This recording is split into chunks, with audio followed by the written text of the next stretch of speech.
चलिए इस वीडियो में हम बात करेंगे ईरान, अमेरिका और इसराइल की, क्योंकि ईरान पर लगातार छठे दिन भी अमेरिका का हमला जारी है। रेलवे, ब्रिज, एयरपोर्ट पर अटैक किया गया है। राष्ट्र को आज संबोधित भी करेंगे राष्ट्रपति डोनाल्ड ट्रंप। नमस्कार, आप देख रहे हैं न्यूज़ 18, मैं हूं आपके साथ श्रुति श्रीवास्तव। अमेरिका ने लगातार छठी रात ईरान पर हमले किए हैं। ईरानी मीडिया के मुताबिक एयरपोर्ट, रेलवे स्टेशन, पुल और संचार ढांचे को निशाना बनाया गया है, जबकि अमेरिका का दावा है कि उसने सैन्य क्षमताओं पर हमला किया है।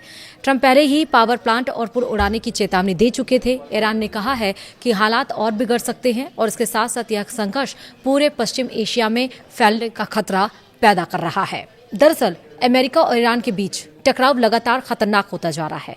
अमेरिकी सेना ने लगातार छठी रात ईरान के अलग अलग इलाकों पर हमला किया। वहीं दूसरी तरफ अमेरिकी राष्ट्रपति ट्रंप शुक्रवार की सुबह राष्ट्र को संबोधित करेंगे, यानी कि आज की हम बात कर रहे हैं 17 जुलाई की। गुरुवार, शुक्रवार यानी कि 16 और 17 रात हमले में इस बार निशाने पर सिर्फ सैन्य ठिकाने नहीं थे, बल्कि दक्षिणी ईरान के एयरपोर्ट, रेलवे स्टेशन, पुल और कम्युनिकेशन से जुड़े ढांचे पर भी हमले की खबरें सामने आई। ईरानी मीडिया का दावा है कि इन हमलों में कई नागरिक इलाकों को भी नुकसान पहुंचा है। दूसरी ओर अमेरिका का कहना है कि उसका मकसद ईरान की सैन्य क्षमताओं को कमजोर करना है। हमले ऐसे समय हुए हैं जब अमेरिकी राष्ट्रपति डोनाल्ड ट्रंप 2 दिन पहले ही खोलकर कह चुके थे कि अगर ईरान बातचीत की मेज पर नहीं आया तो उसके बिजली घरों और पुलों को भी निशाना बनाया जाएगा। अब ताज़ा हमलों के बाद ईरान ने चेतावनी दी है कि हालात और ज़्यादा बिगड़ सकते हैं और संघर्ष पूरे क्षेत्र में फैलने का खतरा बढ़ गया है। वहीं अमेरिका ने कहा कि कहाँ हमला किया। ईरानी सरकारी मीडिया के मुताबिक दक्षिण पूर्वी शहर ईरान शहर के एयरपोर्ट के पास धमाके हुए और वहां मिसाइल गिरी।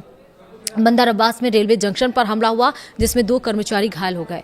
इसी शहर में एक कम्युनिकेशन टावर को भी निशाना बनाया गया, जिससे बिजली आपूर्ति प्रभावित हुई और कई लोग घायल हुए। वहीं होरमुज़गान प्रांत में बंदर खमीर के पास 2 पुलों पर भी हमले की खबर है। स्थानीय अधिकारियों के अनुसार इन हमलों में 2 लोगों की मौत हुई है और 4 जन घायल हुए हैं। नुकसान के बाद से कई अहम जो सड़क मार्ग हैं वो बंद कर दिए गए हैं। ईरान के इन द्वीपों पर भी हमला हुआ। इसके अलावा केशन द्वीप, चाबहार, बुशेहर और अहवाजार समेत कई इलाकों में भी धमाकों की आवाजें सुनाई गईं। ये सभी इलाके फारस की खाड़ी और हॉर्मुज जल डमरू मध्य के आसपास हैं, जहां से दुनिया के बड़े हिस्से का जो तेल है वो समुद्री रास्ते से गुजरता है। इसलिए इस क्षेत्र में बढ़ता तनाव वैश्विक ऊर्जा बाजार के लिए भी चिंता का विषय माना जा रहा है।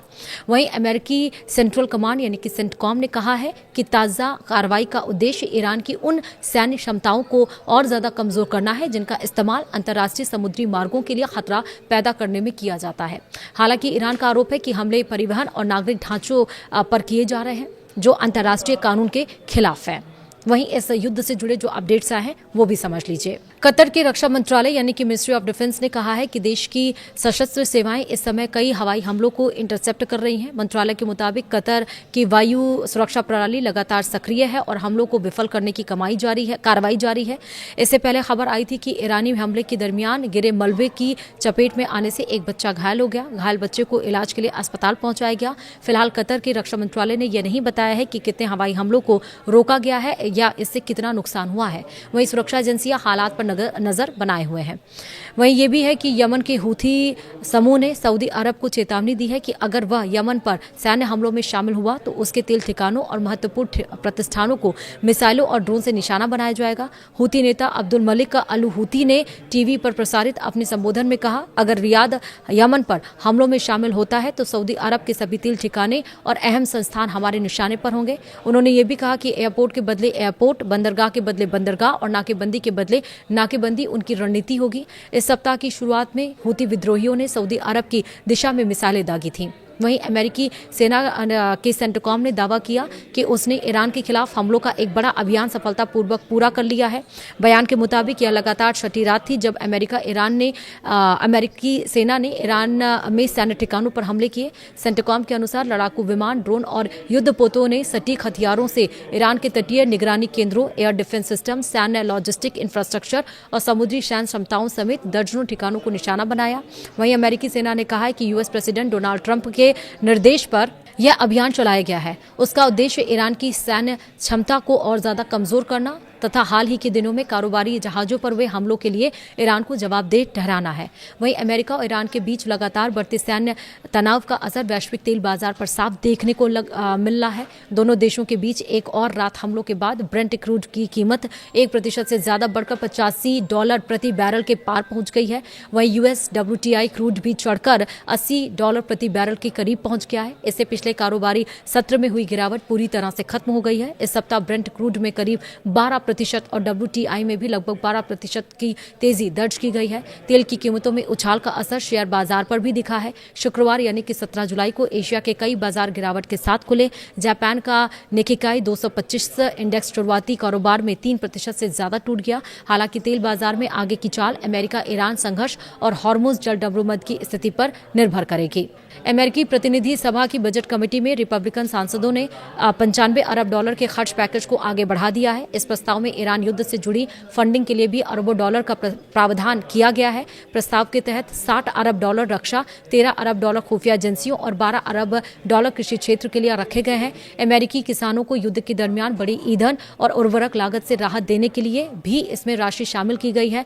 रिपब्लिकन सांसदों का कहना है कि रक्षा बजट का एक हिस्सा ईरान युद्ध के दरमियान खाली हुए अमेरिकी हथियारों के भंडार को फिर से भरने और सेना की तैयारियों को मजबूत करने के लिए खर्च किया जाएगा। कतर के रक्षा मंत्रालय ने दावा किया है कि उसकी सशस्त्र सेवाओं ने देश को निशाना बनाकर दागी गई एक मिसाइल को सफलतापूर्वक इंटरसेप्ट कर दिया है। मंत्रालय ने यह जानकारी सोशल साइट एक्स पर जारी की आधिकारिक बयान में दी है। बयान में कहा गया है कि मिसाइल हमले को समय रहते रोक दिया गया। हालांकि यह नहीं बताया गया कि मिसाइल किस दिशा से आगे दागी गई थी या हमले के पीछे किसका हाथ होने के संदेह है। वहीं आपको ये भी बता दें कि इंटरनेशनल एनर्जी एजेंसी यानी कि IEA के कार्यकारी निदेशक फतेह बिरोल ने चेतावनी दी है कि अगर हॉर्मुज जल डबरूमद जल्द नहीं खुला तो वैश्विक ऊर्जा सुरक्षा पर गंभीर खतरा पैदा हो सकता है। उन्होंने कहा कि दुनिया के लिए तेल आपूर्ति की सुरक्षा अब भी सबसे बड़ा मुद्दा बनी हुई है। बायरोल के मुताबिक अगर अगले कुछ हफ्तों में स्थिति नहीं सुधरी तो चिंता और बढ़ सकती है। युद्ध शुरू होने से पहले दुनिया की करीब 20% ऊर्जा आपूर्ति हॉर्मुज जल डबरूमद के रास्ते होती थी, लेकिन संघर्ष शुरू होने के बाद से यह समुद्री मार्ग काफी हद तक बाधित है, जिससे तेल और गैस की आपूर्ति प्रभावित हुई है। वहीं IEA का कहना है कि इसका सबसे ज्यादा असर एशिया पर पड़ा है। जापान और दक्षिण कोरिया प्रभावित हुए हैं, जबकि भारत, पाकिस्तान और बांग्लादेश जैसे विकासशील देशों को सबसे अधिक नुकसान उठाना पड़ रहा है।